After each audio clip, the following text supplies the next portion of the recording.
నంద్యాల ఉప ఎన్నికల నేపథ్యంలో మంత్రి భూమా అఖిలప్రియ మాటలు చూసి విని అక్కడి జనాలు నవ్వాలో ఏడవాలో కూడా తెలియడం లేదట. ఎమ్మెల్యే టికెట్ కోసమే శిల్పా మోహన్ రెడ్డి వైసీపీలో చేరారంటూ అఖిల చేస్తున్న ఆరోపణలు విని అంతా ఆశ్చర్యపోతున్నారు. శిల్పాకు విలువలేని అనే అఖిలప్రియ తమకెంత విలువ ఉన్నాయో ఒక్కసారి వెనక్కి తిరిగి చూసుకోవాలని సెటైర్లు వేస్తున్నారు.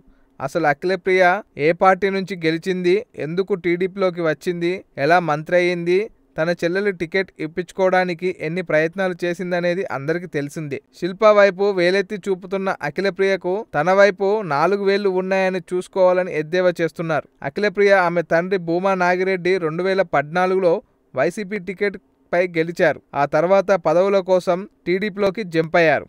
అయితే అలా ఫిరాయించిన కూడా వారు వైసీపీ నుంచి గెలిచిన పదవులు రాజీనామా చేసి మళ్ళీ పోటీ చేయలేదు. రాజీనామా చేసి పోటీ చేస్తే గెలుస్తామా లేదా అనేది తెలుస్తుండే అని వైసీపీ చలువతో దక్కిన ఎమ్మెల్యే హోదాను కంటిన్యూ అయిపోతూ ఆ తర్వాత భూమా నాగిరెడ్డి చనిపోవడం అఖిలప్రియ చంద్రబాబుకు మంత్రి పదవి ఇచ్చారు. ఇప్పుడు తన కుటుంబానికే చెందిన బ్రహ్మానందం రెడ్డికి టికెట్ ఇప్పించుకున్నారు. ఇలా వైసీపీ నుంచి గెలిచిన హోదాలో ఫిరాయించిన ఇన్ని సాధించుకున్న అఖిలప్రియ ఇన్ని ఆరోపణలు చేసి తనకి హక్కు లేదని వైసీపీ వర్గాలు ప్రశ్నిస్తున్నాయి. అఖిలప్రియ గతం మర్చిపోయి గజనీలా మారిపోయిందా ఏంటి అంటూ సెటైర్లు కూడా పడుతున్నాయి.